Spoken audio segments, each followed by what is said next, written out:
Quand je vous dis, ça va être le week-end des surprises, vous ne croyez pas. Ben regardez.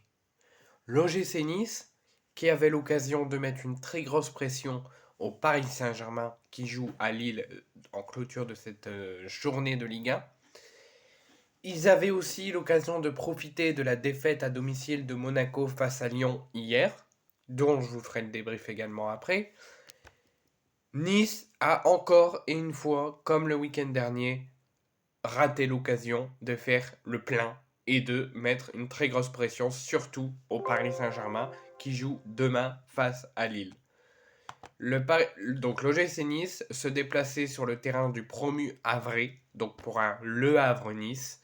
Sur le papier, comme le match juste avant dont je vous ai fait le débrief avec Manchester City, Nice est sur le papier, sur la feuille de match, était ultra favori. Nice, si on disait Le Havre-Nice, qui vous désignez comme vainqueur?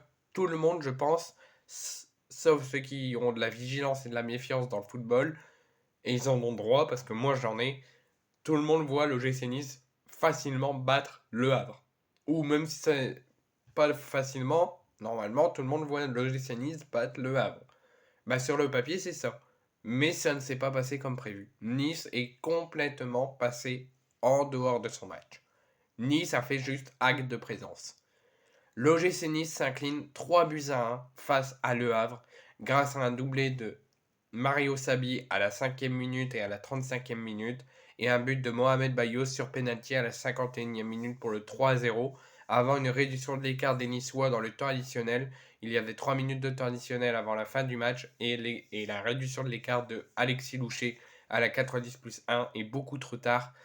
La seule chose positive pour Nice, c'est qu'ils ont fait encaisser un but à Le Havre. Sinon, c'était beaucoup trop tard pour tenter d'arracher au moins le match nul. Et au niveau des cartons, des avertissements, il y a eu le Oussama Targaline et Sabi côté Havre qui ont été avertis. Et côté Havre, je vais y arriver. Au niveau des cartons rouges, c'est Samuel Grandcir qui a été exclu. Donc 2 cartons jaunes et 1 carton rouge côté Havre. Et côté niçois, 2 cartons jaunes et 1 carton rouge côté niçois.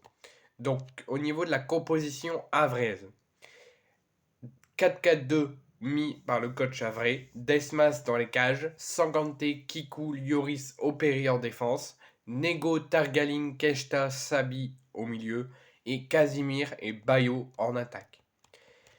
Côté niçois, c'est un 4-3-3, Bulka dans les cages, Melvin Bard, Dante, Todibo, Lotombar défense, Rosario, Ed Hachemier, Boudaoui au milieu, et en attaque, Jérémy Boga à gauche, Laborde à droite et Guessant à la pointe de l'attaque.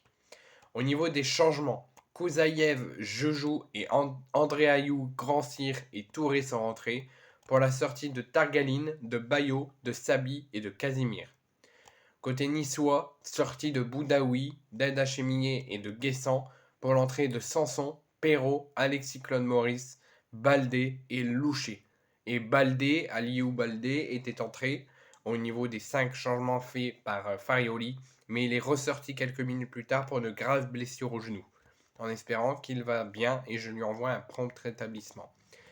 Concernant le carton rouge, c'est une bagarre générale qui s'est fait à la 81e minute. Il y a eu des coups qui ont été donnés, des coups de poing, des coups de pied. En fait, on avait un match de football pendant 80 minutes et pendant quelques minutes de temps, pendant 5-6 minutes, entre la bagarre, le calme et les sanctions, c'était un combat de catch et un combat de boxe parce que Todibo et Grand-Cyr, il y a eu une faute de Grand-Cyr, Todibo a eu mal sur le coup, il s'est relevé et il a été frappé Grand-Cyr. Donc les deux ont été exclus pour une bagarre générale suite à une faute de Grand-Cyr. Au niveau des statistiques et du classement, les Havrais ont 9 tirs en 90 minutes pour 5 cadrés et côté niçois 13 tirs pour 6 cadrés. Côté de la possession, 37% de possession pour les Havrais et 63% de possession pour les Niçois. Donc si on compte au niveau mathématique, si on prend en compte les statistiques sur ce match, ça ne montre pas le résultat au final. On peut très bien dominer à 100% en possession et ne pas gagner. La preuve, 13 tirs à 9 pour les Niçois, 63% de possession à 37 pour les Niçois, et les Niçois s'inclinent 3-1. Parce qu'ils sont passés complètement en dehors de leur match. On en parlera juste après. Au niveau du classement, donc les Niçois étaient deuxième avec 32 points. Les Havrais étaient milieu de tableau avec 16 points. Les Niçois, en cas de succès, avaient l'occasion de conforter pour un week-end de plus leur deuxième place et de mettre une très grosse pression au Paris Saint-Germain qui joue demain soir en clôture de cette journée à Lille dans le nord de la France. Et en cas de victoire, si Nice avait gagné à Le Havre, Nice serait revenu à 1 point du Paris Saint-Germain. Et si Paris perdait à Lille demain, ils auraient pu au prochain week-end être à 1 point du Paris Saint-Germain et avoir l'occasion de passer les fêtes de Noël leader si Paris venait à perdre face à Lille et le prochain match avant la trêve des fêtes de fin d'année. Donc Nice a raté le coup, Nice reste tout de même deuxième, mais subit la pression de Lille, de Brest, de Marseille et de Monaco pour les matchs qui vont jouer demain et pour le week-end prochain. Et Nice sera surtout le coach de se rapprocher de la place de leader pour le week-end prochain et de revenir à 1 point du Paris Saint-Germain.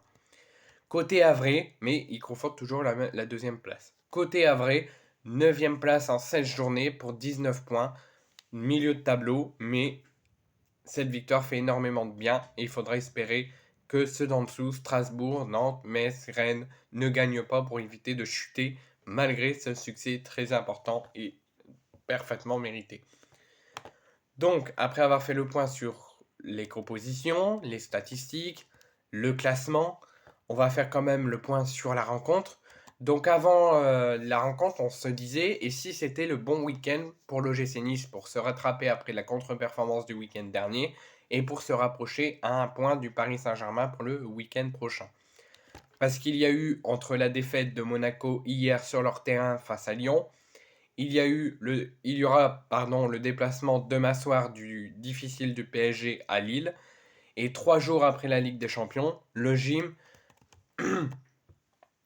devait sans doute se dire qu'il y avait une opportunité à saisir avec le match difficile du Paris Saint-Germain demain à Lille, de la défaite de Monaco hier face à Lyon.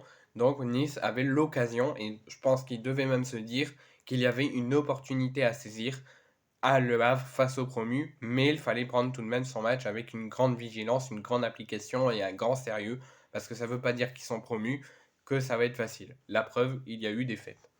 Donc Francesco Farioli remplaçait numériquement Terem Moffi, blessé avant le coup d'envoi, par Guessant, l'ancien Nantais. Et il fallait également mettre de côté l'extra sportif, parce que la semaine a été un petit peu perturbée côté niçois par le procès de Christophe Galtier. Le Havre devait quant à lui trouver des solutions pour remédier à ces problèmes collectifs, notamment offensifs, de ces derniers week-ends et ces dernières semaines. Luca Esner décide d'ailleurs de titulariser Sabi, qui a offert entre guillemets la victoire à Le Havre, à la place d'Alioui.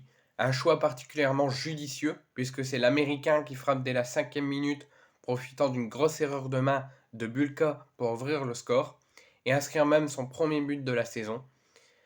Cueillis à froid, les Niçois ont du mal à tenter de renouer et de revenir, mais tentent quand même de réagir par l'intermédiaire de Guessant à la 9e minute, et tandis que Desmas prévient les siens, préserve les siens avec 2 occasions de Rosario par 2 fois à la 14e minute et à la 28e minute. Ce manque d'application, ce manque d'efficacité et de réalisme, parce que Nice a eu l'occasion de revenir, parce que les Havrais, malgré ce but, ont douté et ont subi la furie niçoise, mais n'ont pas réussi. Soit il manquait d'efficacité, soit c'était Desmas qui l'arrêtait. Et Sabi et les Havrais en profitent pour marquer un doublé d'un tir-canon dans la lucarne opposée à la 35e minute, à peu près 10 minutes de la mi-temps. Un but magnifique et enchanteur pour un public qui met encore une fois une ambiance magnifique et qui attend sa première victoire à domicile depuis le 9 septembre. Et c'est chose faite. Les Niçois ne baissent pas les bras pour autant, prennent en positif toutes ces occasions qu'ils ont eues et ne baissent pas les bras, mais les mauvais jours se confirmaient. Ils affichaient pas mal de maladresse technique, en plus d'un manque de créativité devant, parce qu'ils ont eu tellement d'occasions et manquaient d'efficacité de créativité devant. Cette faible spontanéité oblige même Farioli à faire entrer Sanson à la place d'Endachemillé. Problème, ce changement n'avait pas le temps de se faire, puisque Barre accroche maladroitement Nego dans la surface et offre le penalty à Le Havre, qui le transforme sans hésitation par Mohamed Bayo à la 51e minute.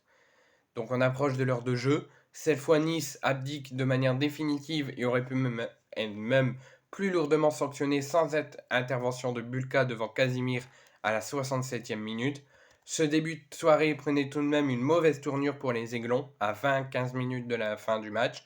Déjà dans le dur et souvent éliminé facilement, Todibo réagissait de la mauvaise manière après une semelle de grand cire. L'international français est allé régler ses comptes tout seul, provoquant son expulsion et une bagarre générale, et celle de l'ancien Brestois. Donc dans les 10 dernières minutes, les Havrais et les Niçois s'affrontent à 10 contre 10. Les Niçois vont tout faire pour revenir à 10 dans les dernières minutes. Mais malheureusement, c'est trop tard. 3 minutes de temps additionnel et Loucher parvient tout de même à réduire la marque et à permettre à Nice d'espérer dans les dernières secondes. Mais c'est beaucoup trop tôt, beaucoup trop tard. Mais malheureusement, ça empêche la victoire pour les Niçois et sans empêcher la défaite de la meilleure défense de Ligue 1. Donc les Normands, grâce à ce super match, avec cette superbe ambiance du public, créent l'exploit, fait un match de dingue et bat les Niçois et les font douter et les font encaisser surtout une deuxième défaite pour les hommes de Farioli. Et alors que le gym reste deuxième, peut-être un week-end de plus, mais pourrait perdre la deuxième place le week-end prochain.